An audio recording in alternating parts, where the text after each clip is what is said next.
마당놀이의 여왕 하면 누가 떠오르세요? 아무런 주저함 없이 머릿속에 딱 한 분 떠오르는 분이 있죠. 바로 김성녀 씨입니다. 무려 29년이라는 세월 동안 이 마당놀이의 중심에 있었고 또 벽 속의 요정이란 모노드라마를 통해서는 1인 32역을 소화해낸 정말 대단한 배우입니다. 이 대단하다는 수식어 뒤에는 너무도 당연하게 끊임없는 노력이 있었는데요. 이 끊임없는 노력으로 다양한 연기를 보여주는 그래서 관객을 사로잡는 배우 팔색조 김성녀 씨를 오늘 소개해드립니다.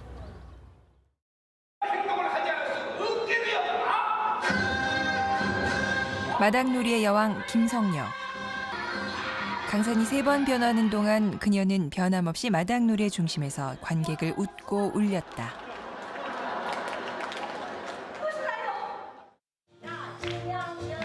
연기 인생 30여 년 만에 처음으로 모노드라마의 주인공이 된 그녀는 1인 32역이라는 대단한 도전을 통해 배우 인생의 한 획을 장식했다.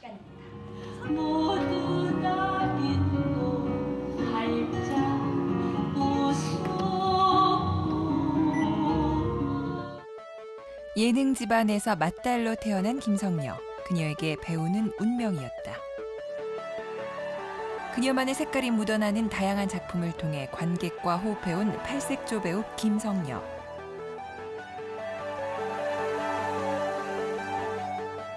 바로 내가 그의 인생 속으로 들어가고 있었어. 최근 그녀는 연극 피카소의 여인들 속 제클린으로 마당놀이 심청 속 뺑덕어멈으로 변신하며 무대에 섰다. 밝혀드리겠어요. TV에 연기하듯 하면 안 돼. 또한 무대가 아닌 교단에 서서 후학 양성을 위해 힘쓰는 김성녀. 그녀는 학생들에게 어머니이자 선배이자 친구다.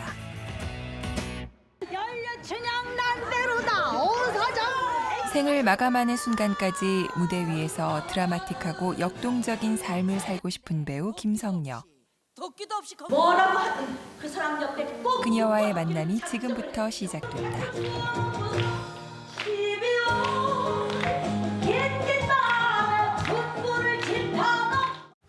바쁘신데 시간 내주셔서 너무 감사합니다. 이렇게 와주셔서 감사합니다. 아유, 전 오랜만에 서울 바깥의 공기를 쐬니까 전 너무 좋았고요. 너무 좋죠. 예. 네. 여기 그럼 중앙대학교에 재직하신 지는 얼마나 되신 거예요? 10년 좀 넘었습니다. 네. 와. 예, 교수가 늦게 된 편이죠. 다른 이제 교수님들은 네. 일찍 됐는데 저는 이제 실기 위주로 네네. 밖에서 공연 위주로 많이 활동하다가 그러니까요. 이제 학교에 와서 아마 학교에서는 그렇게 신참은 아니지만 중견급도 못 드는 경력인데요. 네. 나이로는 원로입니다.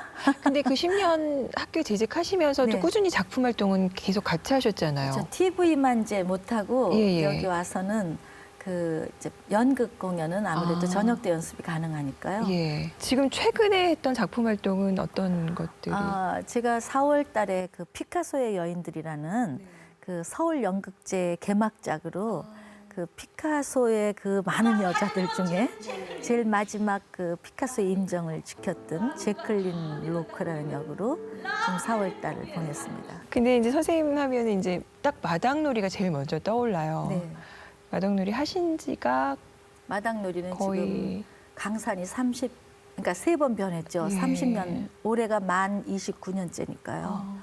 근데 마당놀이는 제 연기 생활 또 네. 제가 연극 배우로서 연극인으로서 네. 가장 그 긍지를 가지는 하나의 그 문화 장르를 만들었다라는 긍지를 갖고 있어요. 예, 그러니까 그렇죠. 서양 연극 위주의 대한민국 그 문화 풍토에서 네. 가장 한국적인 뮤지컬인 마당놀이를 예. 세계에도 없는 독특한 네. 독창성 있는 장르로 만들어서 네. 주위의 평가와 관계없이 소비자인 관객의 힘으로 네. 30년간을 끌어왔다라는 것, 예. 이건 내 공연 예술사에서 네. 가장 자랑할 만한 일이라는 생각이 아유, 그러시죠. 나이가 들수록 들어요.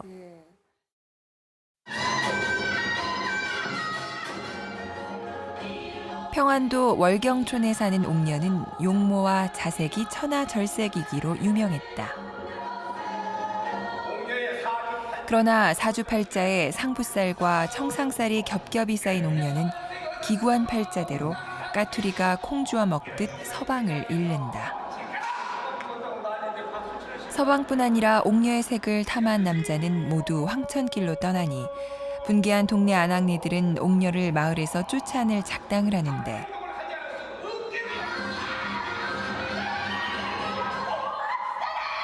동네 아낙네들의 악다구니에 지친 옥녀는 마을을 떠나 유랑하던 중 자신과 같은 처지인 경상도 건달 변강쇠를 만난다.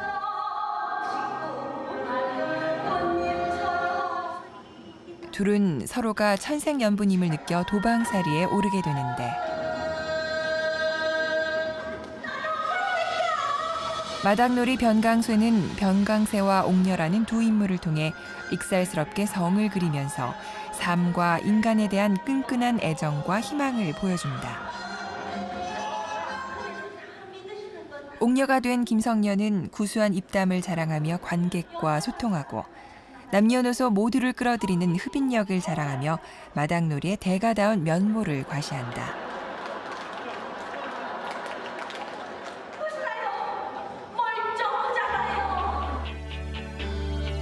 지난 30여 년간 수십 편에 달하는 마당놀이를 통해 김성녀는 뺑덕어멈이 되고 홍길동, 옥녀, 제갈공명이 됐다. 그 어느 장르보다 마당놀이에서 빛을 발하는 배우 김성녀. 관객을 웃고 울리는 마당놀이를 통해 그녀의 살아있는 연기를 계속 만날 수 있길 기대해본다. 첫 무대는 기억나세요? 마당놀이 첫 무대? 마당놀이 첫 무대는 네. 허생전이라는 작품이에요. 네. 근데 제가 마당놀이 만 29년 역사 중에 첫 무대만 제가 그러니까 마당놀이 1회 공연을 못했어요. 그러니까 허생전이라는 작품을 하다가 네. 저는 현대극장에서 에비타라는 뮤지컬을 한다 그래갖고 제가 에바 페론 역을 주겠다 그래서 예. 마당놀이 연습을 하다가 바로 에비타에 출연을 했어요. 예. 그래서 지금 윤문식 씨가 네. 아직까지도 저는 영원한 배반자라고 그리고 역사 중에 나는 꼭 1년을 빼야 된다. 그러니까 자기가 최고다. 아까 윤문식 선생님 말씀하셨는데 윤문식 선생님이랑 김종혁 선생님이랑 네. 항상 세 분이 늘 항상 뭐 TV 광고에도 그렇고 항상 네. 3인방이라 그러죠. 네. 그러니까 또 저도 한때 그렇게 한 적이 있었어요. 윤문식 선생님하고 선생님하고 부부인 줄. 인터넷에 그런 질문이 많이 오릅니다. 예. 그걸로 내기도 아직도 한다고 그래요. 예. 비단이다라는 내기. 근데 사실은 마당놀이 역사가 30년이지만 거기서 장족에 발전한 건 윤문식 선생님입니다. 마당놀이가 뮤지컬이니까 예. 노래를 잘해야 됐기 때문에 그렇죠. 그다음에 이제 윤문식 씨 자기 어록이지만 자기가 좀 겸손하게 생겼잖아요. 그래서 처음에는 예. 윤 선생님 들으시면 또 화내실지 모르겠는데 약간 음치에다가 박치예요. 박지까지. 근데 박자도 너무 살짝 틀리는 박치고 네. 음도 반음이 틀리는 음치예요. 근데 그분이 그것을 관객이 왜 좋아하냐면 흥이 넘쳐요. 신명이 네. 넘쳐서 네. 그 노래를 아주 맛깔스럽게 하기 때문에 네. 그 사람들이 이제 주인공 역할을 하면서 네. 노래를 이제 많이 하고 정말 30여 년이 되면서 이제는 너무 명창처럼 소리를 잘하세요. 그러니까 판소리 명창보다 더 구성 있게 잘하세요. 네.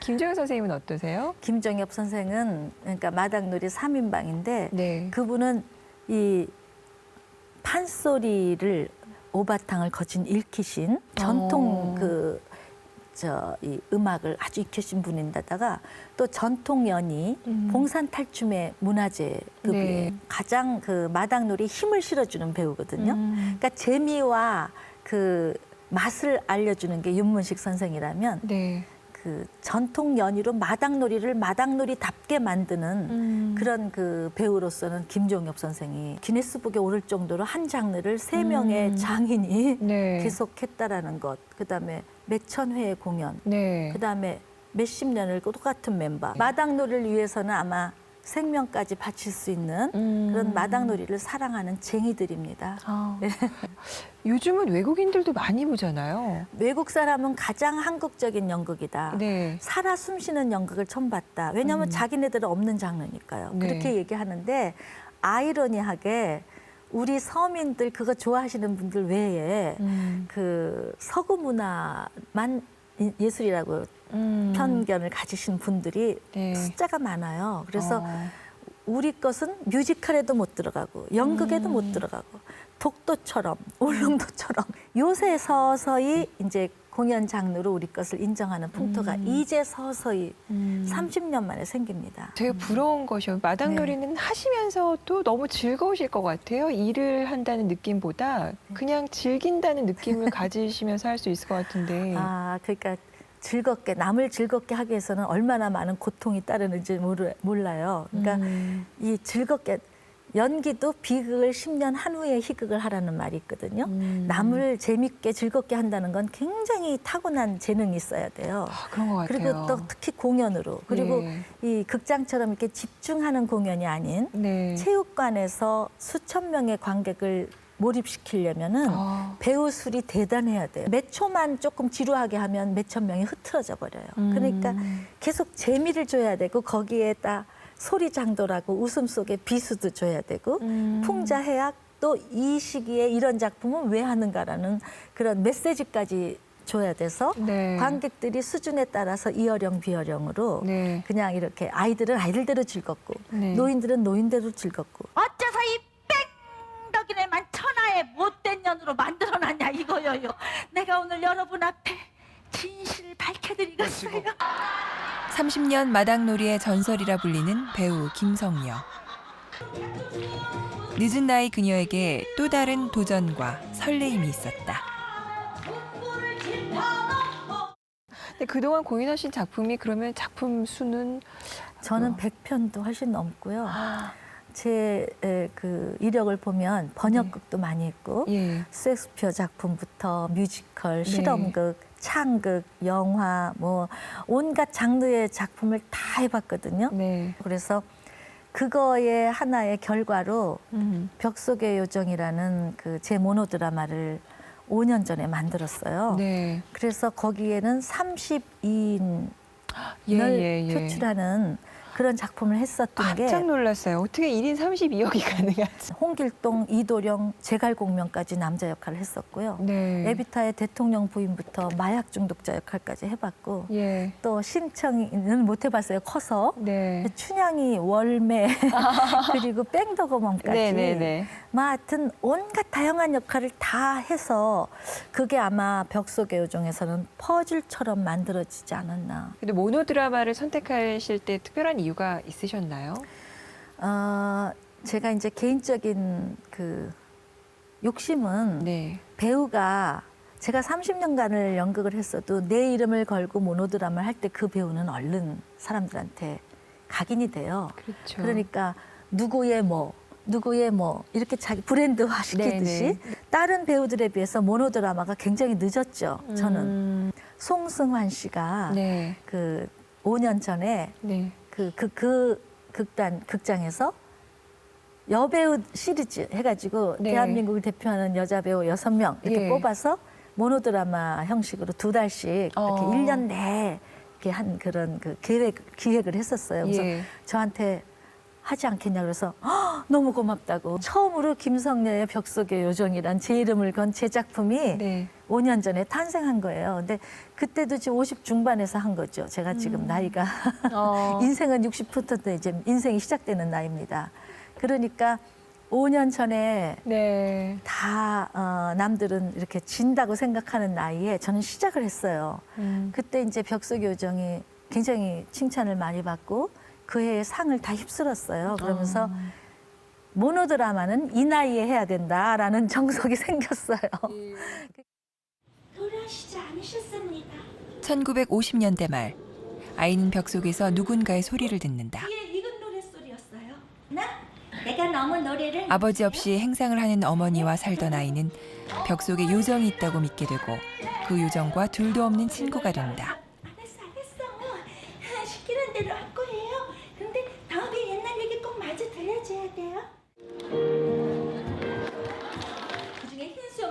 아이는 소녀로, 어엿한 숙녀로 성장하면서 서서히 그 유정이 돌아가신 줄만 알았던 아버지라는 것을 알게 되는데 때는 뛸 듯이 깊었습니다. 근데 엄마는 무서운 얼굴하고 몇 번이고 나한테 다짐을 하셨어. 당분간 어디 숨었다가 좀 동정. 모노드라마 벽 속의 요정은 좌우익의 이념 대립 속에서 억울하게 반정부 인사로 몰리게 된 아버지가 벽 속으로 피신해 숨어 살게 되면서 펼쳐지는 이야기다. 저 우리 친정아버지가 옛날에 집을 지었을 때 목수가 잘못해서 방이 삐뚤어졌대요. 썩썩 피어내려. 늦은 밤 고단한 몸을 이끌고 배를 짜는 어머니를 도와 남몰래 수건을 뒤집어 쓰고 배를 짜는 아버지.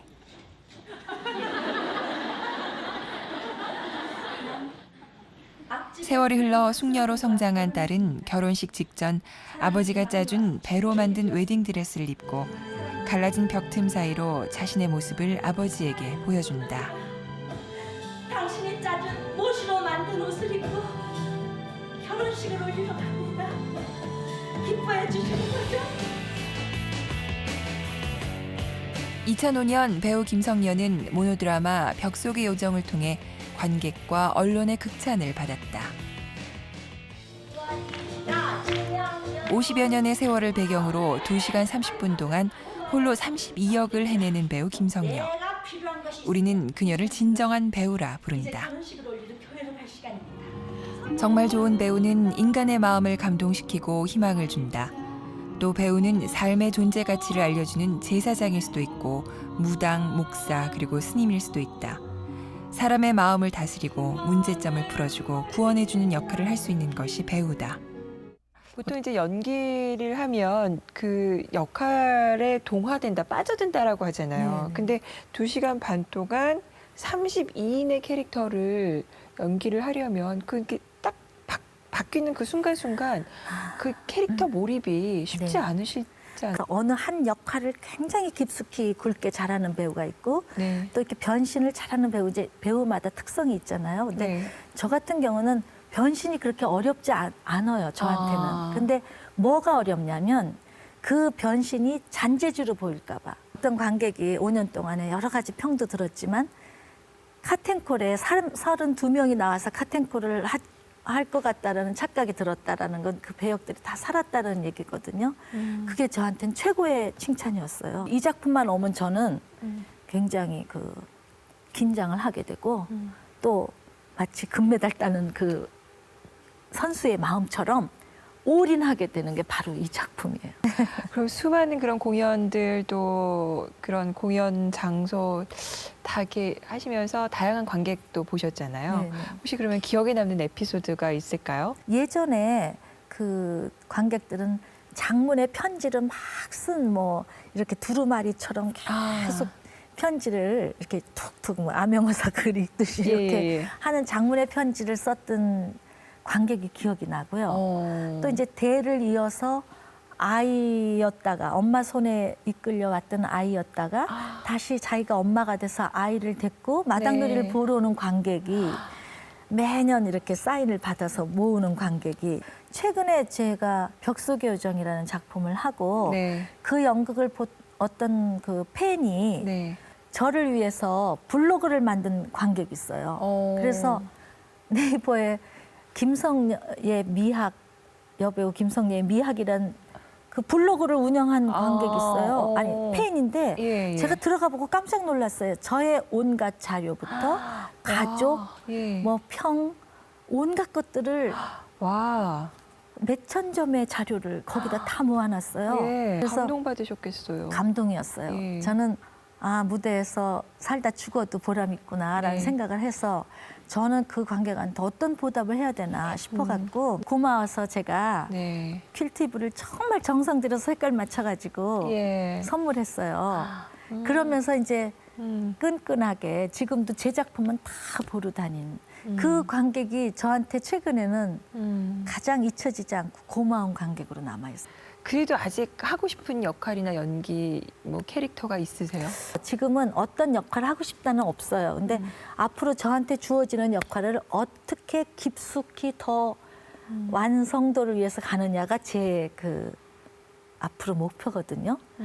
저는 선생님 중년의 로맨스를 그린 그런 연기 보고 싶은데요. 키스씬을 제대로 해본 적은 없지만 네네. 요즘은 연극에서도 막 그렇게 네, 하더라고요. 근데 하더라고요. 그런 역할이 주어주면 어떡할까 겁이 나요. 왜요? 왜냐하면 이때 해보시는 나이 거죠? 먹은 사람이 어떻게 아름답게 표현할 수 있을까 그런 생각을 그리고 상대방 배우한테 미안할 것 같아요. 나이를 먹어서.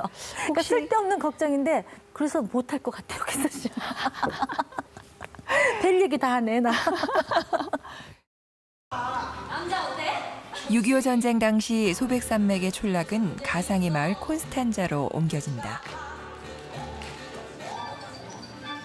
내전으로 황폐해진 콘스탄자 마을의 우두머리로 마을을 지키기 위해서라면 이곳을 수호하는 영혼의 숲을 파괴하는 것에 대해 당연하게 생각하는 마마 아스터.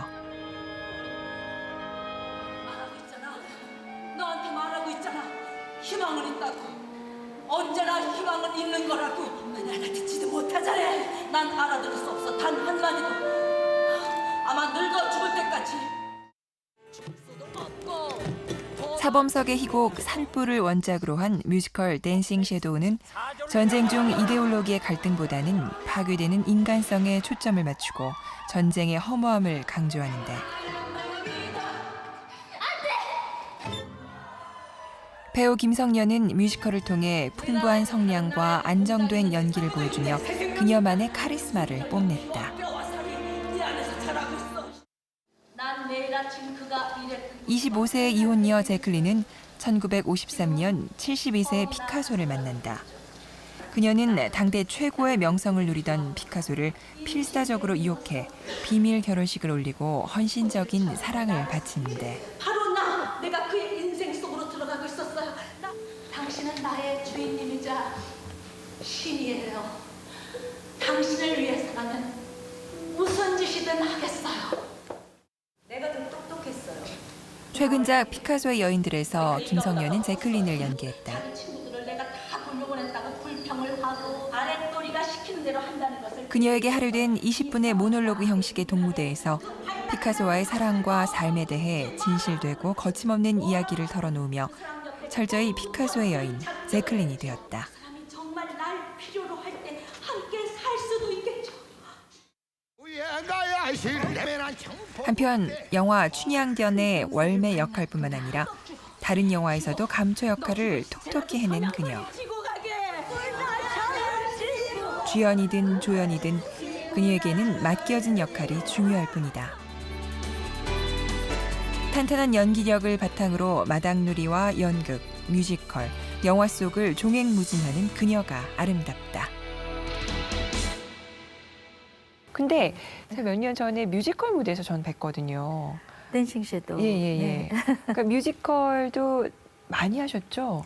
산불을 원작으로 한 댄싱 섀도우였거든요. 네네네. 그래서 그 산불의 차범석 선생님이 저희의 주례 선생님이셨어요. 아. 그리고 저한테 뮤지컬 여우주연상을 주신 심사위원장이셨고 그래서 그분의 작품 산불을 한다는 인연. 그때 폴이라는 연출가가 네.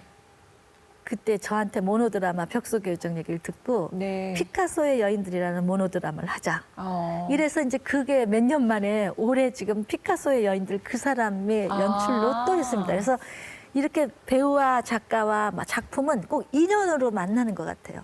댄싱 섀도우도 그 세 분의 인연 때문에 제가 그걸 하게 됐고 네. 그 인연으로 해서 피카소의 여인들까지 갔고 앞으로 어떤 인연으로 계속 만날지 저희도 이제 오늘 인연으로 또 네. 어떤 좋은 인연으로 갈지 몰라요. 그러니까 인생은 네. 좋은 사람과의 인연으로 이렇게 가는 것 같아요. 작품도. 네. 뮤지컬, 연극, 마당놀이, 또 영화도 하셨고.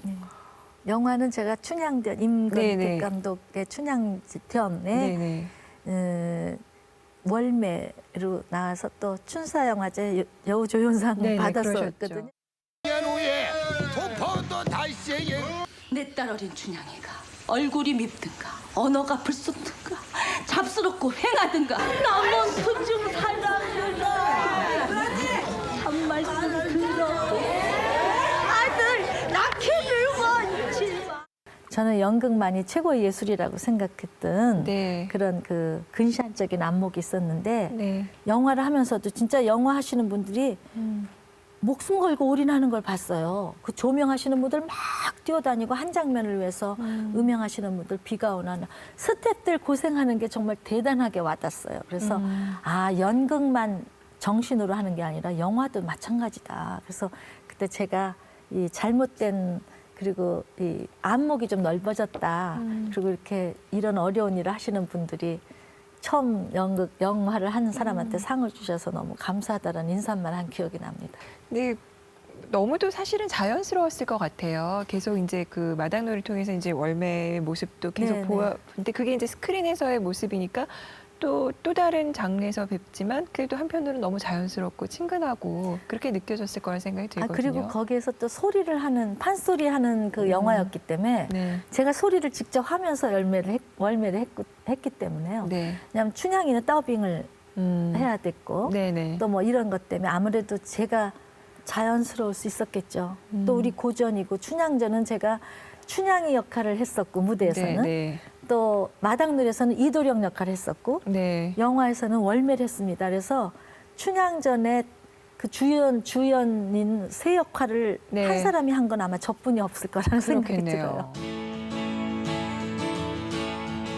1976년 배우 김성녀는 연출가 손진책을 만나 그들의 첫 작품 한내의 승천을 무대에 올렸다. 이듬해 독신주의자였던 여배우와 연출가는 부부의 연을 맺었고 30년 넘게 동고동락하며 같은 길을 걸어왔다. 부창부수라 했던가 남편은 아내가 살림자라는 주부보다 훌륭한 배우가 되기를 원했다. 아내는 오로지 연극에 미쳐있는 남편을 싫은 내색 한 번 안으며 마음으로 이해했다.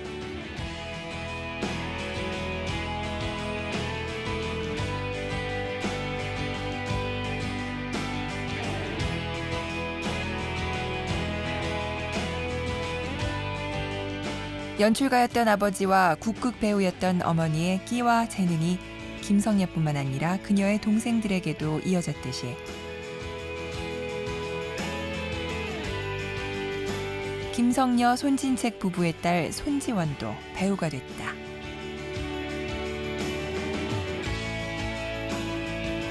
한 남자의 아내로 아이들의 엄마로 부족한 점이 많았지만 같은 길을 걸으며 그 길을 이해하는 가족이 있어 배우로서의 삶을 살 수 있었다는 그녀. 그래서 배우 김성녀는 언제나 행복하다. 네. 연출가를 남편으로 두신 거에 대해서는 어떻게 생각하세요? 아, 어떤 건가요? 많은 배우들이 네. 연극에서 저 김성녀가 손진책 씨 때문에 컸다 이런 얘기를 그러니까 연출이 늘 좋은 역할을 줘서 뭐 그러니까 이제 농담이긴 하지만 네. 그런 말도 하는데 저는 또 반대로 손진책 씨가 나 때문에 좋은 연출가가 됐다 이렇게 얘기하거든요. 자기가 서로가 꼭 필요한 예. 역할을 내가 잘 해준다라고. 예. 왜냐하면 그분이 전통적인 그런 네. 연희 형태를 많이 하니까. 근데 사실은 연출가가 배우하고 사는 때는 연출이 어떤 걸 의도하는 걸 가장 잘 알아서 그 사람이 원하는 연기를 해줄 수 있는 장점. 또 이 내가 갖고 있는 걸 다 알기 때문에 나한테 잠재되는 걸 다 끌어낼 수 있는 장점이 있는 반면 네. 단점은 또 그 틀에서 못 벗어난다는 거예요. 그러니까 늘 손진책 씨가 나를 무대에서 뭐 못 뺏긴다. 어떤 부분에 아니 그러니까 옷보다도 네. 어떤 내가 갖고 있는 틀에서 탁 네네. 다른 면으로 네. 베낄 수도 있지 않느냐라는 네. 연출자들이 농담으로 해요. 그럼 두 분은 만나시게 된 건 어떻게 작품하다가 하신 거예요? 제가 처음 이제 한내 승천이라는 네. 손진책 씨의 아주 데뷔작이자 한국적인 첫 음악극 1호예요. 네. 그 1호에 제가 한내 역할을 공모할 때 저를 잘 아는 그 판소리 하는 김동희 씨란 분이 저를 데리고 오디션을 보러 갔었어요. 네. 노래를 하고 춤을 춰야 된다고 해서. 네. 그 갔더니 저를 보고 몇 마디 이렇게 얘기하더니 한내 역할로 딱 결정을 해버리는 거예요. 오디션도 안 보고. 그래서 전 나오면서 이게 사이비 극단이 아닐까. 그래서 제가 전화로 물어봤어요. 이 민의 극단인데 이 민의 극단이 도대체 어떤 극단인가 그랬더니 우리나라에서 5째 손꼽는 극단이었다. 그리고 그 허규 극장장님이셨던 분이 대표였고 손진책 네. 씨는 거기 젊은 연출가였어요. 예. 근데 어떻게 나를 오디션도 안 보고 주인공을 주느냐. 그때부터 사심이 있으셨군요. 네, 그러니까 다들 그렇게 얘기를 해요. 네. 그래갖고 이제 저는 그 역할을 하면서 1년 만에 네. 이제 손진책 씨하고 결혼하게 됐죠. 그러니까 남들이 다 손진책 씨 보고 캐스팅을 아내로 캐스팅한 거 아니냐 이렇게 얘기를 하는데 손진책 선생님은 이렇게 바쁘게 사시고 열정적으로 사시는 선생님을 보면서 굉장히 자랑스러워도 하실 것 같은데 한편으로는 또 마음 아프시다는 그런 표현을 하신 적이 있으시더라고요. 제가 이런 말씀하셨죠. 덕석이었죠. 나이 네. 50이 넘은 김성녀가 홍길동 복장을 하고 끈에 매달려 하늘을 날아다니고 악극에서 17세 처녀 역할을 해야 하는 현실이 가끔은 서글플 때가 있다. 이렇게 말씀을 하셨어요. 서글프다는 얘기는 저가 안쓰러워서가 아니라 후배 형성이 안 됐다라는 서글픔이지 않을까. 지금도 오로지 연극을 위한 연극에 의한 연극 자체가 있는 그런 연출가가 바로 손진책 씨. 근데 워낙 그런 그 연극에 대한 애정도 강하시고 또 프로페셔널 하시니까 그런 역할을 그냥 과감하게 맡기신 게 있으시겠지만 그래도 한편으로는 선생님에 대한 어떤 믿음이 있기 때문에 자기는 좋은 배우하고 산다. 좋은 아내가 돼서 일상적인 살림을 하는 것은 국가적인 손실이다. 아 맞는 말씀이시죠. 저한테 그렇게 네. 정말 후원자로서 아니면 지켜주는 사람으로서 배우로서 인정해주는 삶을 제가 살고 있기 때문에 너무 고마워요. 뭐 혹시 바라는 점은 있으세요, 선 선생님한테? 손진책 씨 좀 건강하고 그리고 또 건강해서 좋은 작품을 계속 만들고 그렇게 연극인으로서 멋진 삶으로 마무리했으면 좋겠어요. 그러니까 건강하세요. 그러니까 제가 밥을 안 차려드려도 밥을 챙겨 드세요. 사실 연극인은 배고프다는 얘기 그런 게 되게 많이 인식이 있잖아요. 그렇죠. 그리고 또 손 선생님도 경제적인 것 때문에 결혼을 안 하려고 하셨었다는데 그럼 두 분이 같이 결혼 생활하실 때는 어떠셨나요? 경제적인 부분에 있어서는. 그때 지금 요즘에는 결혼한 조건이 네. 뭐 여러 가지가 있잖아요. 근데 저희 때만 해도 순애보적인 기질이 있어서 그냥 콩나물죽을 먹어도 네. 살 수 있겠다라는 생각을 했어요. 그래서 제가 겁없이 팔남매 며느리가 된 거예요. 만며느리요? 손진책 씨가 팔남매 장남이었어요. 아. 그리고 또 저는 또 육남매 장녀였어요. 아. 근데 뭐 그런 거 하나도 생각 안 하고 그냥 같이 도우면서 살자. 그리고 결혼을 했더니 경제적인 어려움이 가장 컸어요. 그래서 그때 저는 연극을 하면서 늘 버스를 타고 다니면서 토큰으로 이렇게 저의 발걸음이 되는 토큰하고 같이 살았고 네. 그리고 제가 팔남매 만면으로 해야 되는데 손진책 씨 집안이 제사가 너무 많은 집안이에요. 장손 집안이라 1년에 한 10대 번도 제사를 해야 돼요. 그리고 한 30-40명씩 오시고. 근데 예. 다른 건 안 해도 그거는 제가 만며느리라 해야 됐고 네. 뭐 이런 것들로 인해서 네. 제가 굉장히 강해졌어요. 10년 만에. 그땐 제가 왜 나만 이렇게 고생해야 돼? 그래서 집에 가면 툴툴거려가지고 시어머님하고 관계를 제가 더 현명하게 요리 못했던 게 지금 참 후회가 되거든요. 지금 같으면 참 잘했을 것 같은데 네. 그때는 너무 다 어려우니까 저만 힘든 것 같은 생각 때문에 늘 억울하다는 생각으로 잘못했던 게 가슴에 지금 와닿아요. 그런 것들이 있고 이제 그리고 우리 애들은 참 외롭게 큰 것 같은데 우리 아이가 지금 이제 큰 딸이 33, 아들이 31 이제 다 컸죠. 저희 딸이 재작년에 영국에 뮤지컬 유학을 갔다가 이제 돌아와서 얘가 그 몸도 너무 지쳐 있고 또 정신적으로도 외국에 가서 뭐 힘든 것들 때문에 완전히 지쳐갖고 돌아왔어요. 가슴 아픈 2년을 우리 애가 아파하는 걸 보면서 엄마 노릇을 그냥 하는 게 아니구나. 아무것도 아니고 내 혼자 자신이 잘 살았지만 자식들한테 엄마로서 해야 될 일이 꼭 필요했구나라는 걸 뒤늦게 안 2년이었어요. 아이들로 인해서. 그 자식들이 선생님이에요. 제 삶에. 네. 그래서 지금은 우리 자식들하고 새롭게 허니문이에요. 네. 사랑의 시기 제가 노력을 하니까 그리고 아이들한테도 늘 상담을 못 해주고 내 말이 옳은 말만 늘 교훈적으로 했던 것 이걸 고쳐야 된다. 네, 그러니까 네. 아이들의 얘기를 다 들어주고 네. 옳은 말보다는 그래 얼마나 힘들었겠니 미안하다라는 네네. 엄마의 자세가 필요하다는 얘기를 제가 경험한 걸로 해서 많은 이걸 보시는 부모님들한테 해드리고 싶어요. 지원이, 지영이 엄마가 최선을 다해서 살았기 때문에 내 삶이 다 옳았다고 생각했는데 엄마도 부족한 부분들이 너무 많고 또 엄마 역할을 제대로 못해서 우리 너희들을 외롭게 한 부분들 또 따뜻하게 못한 부분들 뭐 이런 것들을 엄마 반성을 많이 하고 그리고 앞으로 남은 여생에서는 내가 못했던 너희들의 그 빈자리를 엄마로서 많이 채우려고 노력할 테니까 너희들 너무 욕심 부리지 말고 천천히 자기 할 일을 즐겁게 차근차근 이렇게 자기 삶을 좀 잘 연출했으면 좋겠어. 엄마가 거기에 최대한 도울게. 그리고 엄마 부족해도 너희 사랑하는 거 알고 너희들이 또 엄마 사랑하는 거 알거든. 그러니까 우리 좀 잘 살아보자. 얘기하면서 근데 요즘 이제 뭐 예능인 가족이 많긴 하지만 그래도 선생님처럼 부모님, 네. 남편, 또 형제, 자매, 네. 자녀분까지 이렇게 다 이런 그 네. 예술계에 종사하시는 가족은 드문 것 같아요. 그러니까 저희 어머님의 또 그 아버님, 어머님, 할아버님이 또 이런 예술계에 있었으니까 아. 저희는 예술 쪽에 이렇게 가게로 보면 몇 대에 걸친 거예요. 그리고 우리 어머님이 여성국국이라고 그러니까 네. 전통 뮤지컬 하신 분이에요. 전통으로 된 뮤지컬. 네네네. 근데 저는 또 제 대에서는 전통을 현대화하는 뮤지컬 마당놀이를 했잖아요. 네, 네. 근데 우리 딸은 또 뮤지컬, 현대 뮤지컬 하니까 뮤지컬의 맥이 이렇게 3대에 걸쳐서 그 이어지고 시대를 대표하는. 네네.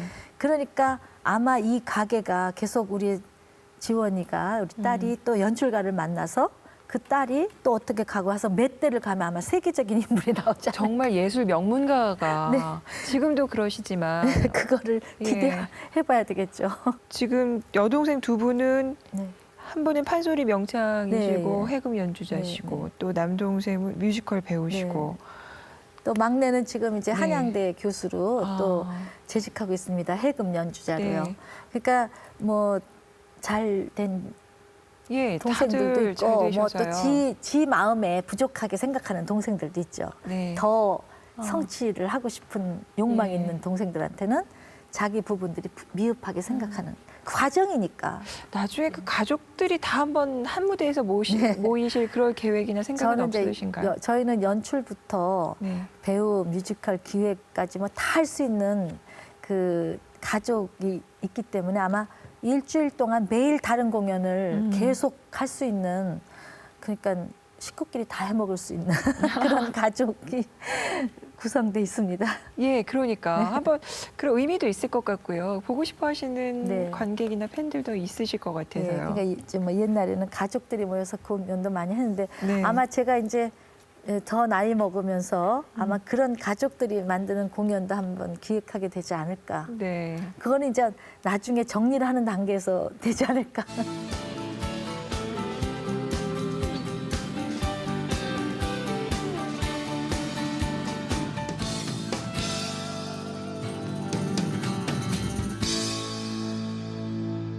제가 이 학교로 온 이유도 저희의 대를 이을 전통이나 한국적인 뮤지컬 할 수 있는 배우를 네. 인재 양성을 해야 되겠다라는 사명감이 있어서 제가 네. 학교 쪽으로 네. 온 겁니다. 사실은 예. 국악이 한국에서는 서양음악대학의 한국음악과 네. 피아노과, 뭐 관현악과, 한국음악과로 되는 게 참 많거든요. 국악과. 네. 예. 그래서 창피하니까 우리나라에서 그래도 대학은 있어야 되지 않냐, 국악대학. 네. 그래서 최초로 국악대학이 10년 전에 만들어지고요. 네. 그러면서 한국적인 뮤지컬을 할 수 있는 음악과가 신설되고 제가 거기에 이제 초창기 교수로서 커리큘럼 만들고 학생들에게 한국적인 뮤지컬을 할 수 있는 공부를 시키면서 제가 교수들도 모셔오고 하면서 네. 제가 이제 산파 역할을 했어요. 그러시네요. 네, 예. 그래서 지금 학교에서 제가 이 말년에 굉장히 행복한 생활을 하고 있습니다. 네. 안성에 있는 중앙대 국악대학. 오늘은 배우가 아닌 교수 김성녀를 만나러 왔다. 그녀는 현재 중앙대학교 국악대학 학장으로 교편을 잡고 있는데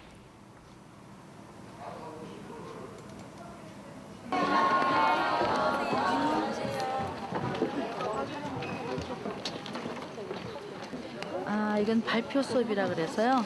이 실기하는 학생들은 수업 때 배운 기량들을 자기가 새롭게 창작을 해서 이 공연하는 것처럼 학생들이 준비한 공연이 시작되고 흥겨운 분위기 속에 시험이 치러지고 있다.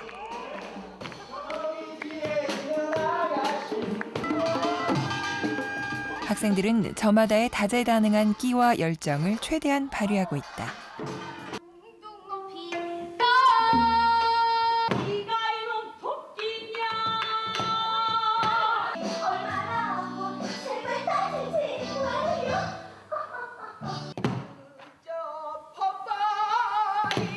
학생들의 몸짓, 표정, 소리 하나라도 놓칠세라 김성녀 교수의 꼼꼼한 평가가 이어진다.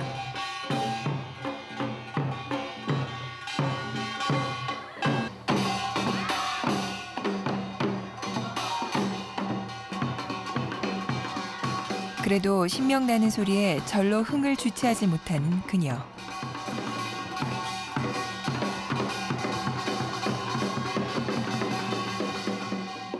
발표가 끝난 후 학생들의 부족한 부분을 지적해주고 있다. 여름새는 내 팔을 잘라낸 건데 소리는 좋으니까 괜히 어색한 웃음을 자꾸만 웃어서 혹시 소리를 들으면서 제가 어디가 틀렸나라는 생각을 하고 관객이 집중하지 못하게 하는 부분들이 있단 말이야. 그다음에 학생들에게 교수가 아닌 엄마이자 친구가 되기 위해 그녀는 늘 노력한다. 이제 선생님 한마디 하시는 말씀을 들어보면요. 이제 처음에는 저 무슨 말이지 이해가 안 가는데 나중에 이제 다른 사람한테 물어보고 들어보면 다 이런 내용이었구나, 이제 저한테 와닿는 내용이 그런 말들이 많더라고요. 그래서 저는 김성녀 교수님한테도 상담도 많이 받고요. 사실 저희 만나면 이렇게 웃으시면서 항상 대해주시고 또 1학년은 화술 수업이란 걸 해요. 그때 이제 자기소개서 이런 거 발표를 하는데 그때도 되게 잘 들어주시고 선배보다도 좋고 뭐 부모님 같은 좀 어때 스타일 이렇게 수업 방식이 그런 스타일이에요. 무대에서는 관객들한테 제 것을 다 보여줘야 된다라는 사명감과 의무가 있지만 또 학생들한테는 내가 가진 걸 다 가르쳐줘야 된다는 사명감과 의무가 있죠. 그런 점에선 공통점이고 또 이제 학생들이 잘할 때는 신나고 또 저는 또 더 잘해야 되겠다라는 그 아이들 때문에 저한테 힘을 얻는 그런 영양소 같은 게 바로 학생들입니다. 팬들 입장에서는 세 분을 오랫동안 볼 수 있으니까 그거는 좋지만 또 한편으로는 사명으로 네. 학교에 와서 인재 양성, 특히 네. 마당놀이 할 수 있는 배우들을 네. 양성하는데 지금 올해 아니고 작년에 심청전에서 심청이 역할을 한 학생이 네. 제가 배출한 그 아. 졸업생입니다. 예. 그런데 뭐 너무 우리보다도 그 심청이 역할 맡았던 우리 배우 민은경이가 네. 너무 각광을 받아서 제가 자다가도 웃고 네. 이제 소원을 푼 것 같이, 그러니까 내가 네. 기운 제자들이 이제 네. 마당놀이에서 빛을 발하는구나. 네. 10년 만에. 예. 그래서 너무 행복했어요. 예. 그리고 요즘 애들은 재능이 너무 많거든요. 네. 그 교육만 잘 시키면 네. 우리 문화의 한 부분을 지킬 수 있는 네. 대단한 인재들이 이제 가능하다. 네. 뭐 이런 행복한 그러시겠네요. 교육에서 느꼈습니다. 네. 그 30년 동안 토대를 너무 잘 닦아두셨기 때문에 네. 지금 이제 마당놀이로 들어가는 새로운 이제 후배들이나 그런 인재들은 상대적으로 좀 더 좋은 환경에서 할 수 있겠네요. 그렇죠. 그리고 어떤 마당놀이 틀을 만들어놔서 예. 지금 저희하고 경쟁하면서 어떤 팀이 마당놀이를 만들어놔도 관객들이 가고 저건 마당놀이 아니야. 이렇게 우리가 하는 마당놀이가 완전히 정석처럼 예. 원형, 전형처럼 만들어져 있어요. 아. 그래서 그것은 또 하나의 장점이자 단점이 될 수도 있죠. 그래서 우리 3인방이 이제 서서히 물러나면서 새로운 마당놀이로 이제 네. 당연히 전환이 되지 않을까. 그러면 또 새로운 인재들이 모여서 지금 같은 마당놀이가 아닌 또 다른 색깔의 마당놀이가 만들어져야 된다. 아. 그리고 그걸 기대하고 있어요. 제 평생에 좀 봤으면 좋겠어요. 아유, 보시겠죠. 이제 마무리를 져야 할 것 같아요. 앞으로 이제 선생님의 그 노력이 정말 결실을 맺어서 이 마당놀이 이런 것이 더 많이 커지고 네, 네. 예, 더 많이 발전하고 더 이런 배우층도 더 탄탄해지고 그랬으면 좋겠고요. 제가 이 학교에서 후학들하고 함께 할 수 있는 일은 우리 교육적으로 정말 학생들이 나아가서 바로 현장에서 직접 이렇게 연결해서 할 수 있는 질적인 교육을 시키는 것. 그다음에 교재가 많이 없는데 교재를 만드는 것. 왜냐하면 우리 전통을 가지고 하는 교재들은 좀 부족하거든요. 그래서 네. 지금 서양 뮤지컬이 아닌 한국 뮤지컬을 위한 교재들, 그다음에 전통을 바탕으로 한 현대화 작업 이런 것들에 대한 책, 그리고 학생들과 많은 작품으로 그 말하고 싶은 실기, 실습, 네. 뭐 많은 좋은 학생들이 여기서 배출돼서 이 나라 문화를 이끌어가는 그런 인재가 되도록 제 말년을 여기서 이제 노력하겠습니다라는 얘기를 드리고 싶네요. 네. 앞으로 이 교직 활동도 활발하게 네. 하시길 바라고요. 또 무대에서도 더 많이 자주 뵀으면 좋겠고요. 네. 오늘 정말 귀한 시간 내주셔서 정말 감사합니다. 앞으로 저 항상 건강한 모습 늘 뵐게요. 네, 뭐 말이 좀 두서없을지는 몰랐는데 아유, 네. 저 이렇게 네. 편하게 얘기를 해주시게 해주셔서 감사드리고 네. 예, 오늘 이렇게 또 기다려주신 우리 스태프 여러분들께 감사드립니다. 네. 뭐 이렇게 정치적인 인사를 네, 오늘 감사했습니다. 고맙습니다.